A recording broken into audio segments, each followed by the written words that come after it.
I'm Bill Kristol. I came to Washington over 30 years ago to work in the Reagan administration. I was chief of staff to the vice president in the George H.W. Bush White House. So I worked in government, worked in some Republican politics, edited the Weekly Standard for a little over 2 decades. I'm Richard Painter. I'm a law professor at the University of Minnesota. I was the chief White House ethics lawyer for President George W. Bush. Most of my life I was in the Republican Party. I'm Malcolm Nance, a former U.S. intelligence officer. Started out actually in cryptology, and I'm sort of an expert in all things related to foreign intelligence operations, counterterrorism, and now Russian intelligence activities in the United States. Wow. What a great looking book. You take some pictures?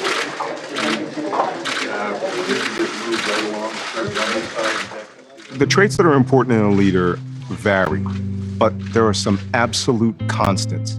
And the way to look at them is the titles and the core values that we see for each armed service: honor, courage, commitment, country, duty, service above self, excellence in all that we do, always faithful, always prepared. These are some of the core values that we entrust in our national military leaders, and those should be the same core values that we should have in our political leaders.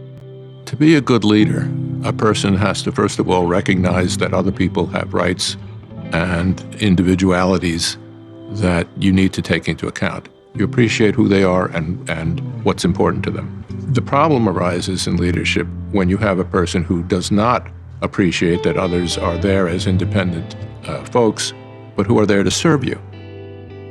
We expect leaders to bring people together, to try to unify the country as best they can. The number of attacks that this president is making on Twitter are astronomical, and then the attacks on the media on top of that. I've never really liked the Trump is an idiot, Trump is a buffoon sort of aspect of the anti-Trump rhetoric, because I think it does diminish more than it should some of the real dangers he poses. Do you think Donald Trump is fit to serve as commander-in-chief?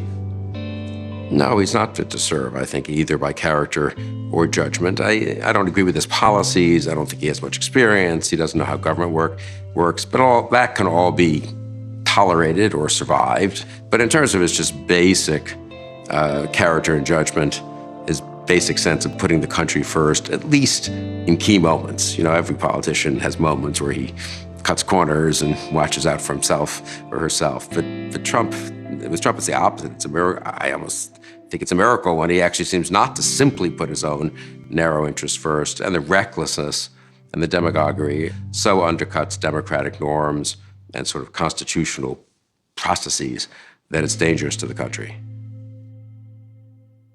Why do they hate his guts? They hate his guts because he represents a threat to their status quo. It's a very weird salad because it doesn't fit in the box of the traditional Republican establishment or the Democratic Party.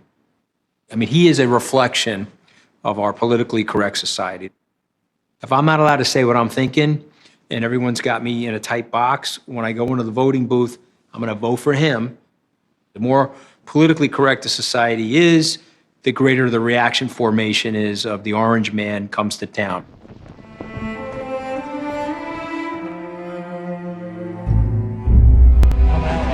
Why I support Trump is pretty easy. He is the only president in the last probably 40 years that has been for the people. And, you know, I had an epiphany at my first Trump rally. I tell people that it was a reconnection to my life because I grew up in a blue-collar situation and I hustled my way to some dough. Went to Tufts and Harvard Law School. I worked at Goldman, built 2 successful hedge fund businesses, started to become independently wealthy. And then what ends up happening is you pick up the collective biases of the people around you. And so you don't really have a good ear to the ground. And so when I got to the first Trump rally, I crossed the security perimeter, went and started talking to people, and I was like, oh my God, Mr. Trump is talking to the people I grew up with. And these are people that are economically desperate. We went from a economically middle class and lower middle class, working class aspirational society to a desperational society in 35 years. And I can explain what happened through the forces of trade and globalism and our mistakes about repositioning manufacturing away from the United States. All of those things that we did, some of it accidental, some of it intentional, left a very large group of people feeling very, very desperate about their economic aspirations and their well-being. And so that first Trump rally, I was like, whoa, there's a lot of people out here that are in a lot of pain, and I missed it. They have economic anxiety, and they are going to vote to reject the status quo. It's an anger-based vote.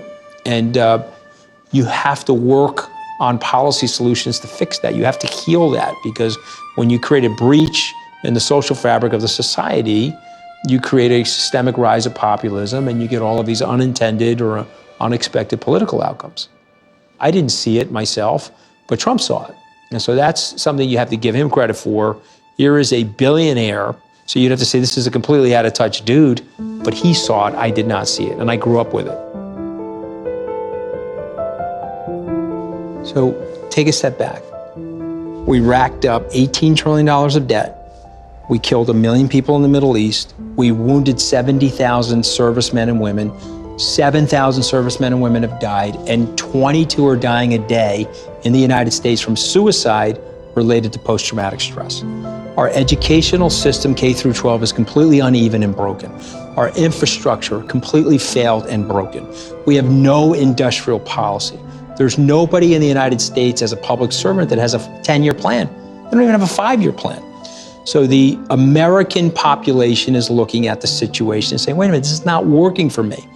The stock market crashes and the very big bank is about to go out of business. The government sends them $1 trillion to protect them. What about me? And so people feel that the system is rigged and the system is unfair towards them. You call these people deplorable, white ethnocentrics, white nationalists, or whatever those like knuckle-dragging misnomers, those adjectives of attack on these people, they tune you out.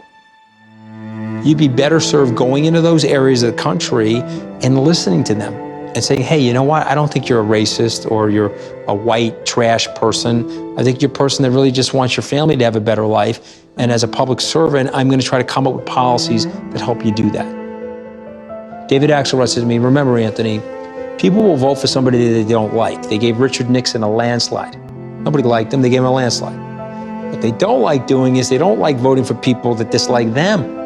See the difference? So you're standing at a podium calling people deplorable, they're like, okay, give my vote to the orange man, let's see how he does. I think Trump speaks to people in a really very good way. He is appealing to people who are hurt, angry, they feel bypassed, ignored, and not taken seriously. The problem is that he doesn't speak to the humanity of the people who don't agree with him. They're bringing drugs, they're bringing crime, they're rapists. We're building that wall and it's going up very big. If you have any racism in you, Trump's gonna let you bring it out. I get to be a jerk again. I get to be 1956 America again. It's not a racist. There's not a racist. This guy treats everybody like shit. He is not a racist, okay? It doesn't matter if you're black, white, lesbian, transgender. He treats everybody the same, okay? And he went to Elton John's wedding. He's an asshole. That's different from being a racist. He's obviously an asshole. It's so sad that so many people have let their worst side come out through Trump. Get the fuck out of here! Our country, motherfucker! Our country! Don't fucking cook my burrito, bitch! Trump! I love Trump! Fuck you! Are you racist? I am the least racist person that you have ever met. Look at my African American over here. Look at him. Are you the greatest? You know what I'm talking about? I have a great relationship with the blacks. I've always had a great relationship with the blacks. I love the old days. You know what they used to do to guys like that when they were in a place like this? They'd be carried out on a stretcher, folks. I resisted for quite some time the notion that he is racist. It's more a function of his narcissism than anything else. It's not really racism. That was sort of the way I viewed Trump, that he doesn't like them because they oppose him. And that's really what it's about. It's all a function of his narcissism. And when he kind of says things that were supportive of some of those bad people at Charlottesville, that's again a function of his narcissism, because the people who were attacking those people were attacking him. You had a group on one side that was bad, and you had a group on the other side that was also very violent. But you also had people that were very fine people on both sides. You had people in that group, excuse me, I saw the same pictures as you did. Russia is our friend. The South will rise again. You had people in that group that were there to protest the taking down of statue Robert E. Lee. To them, a very, very important statue.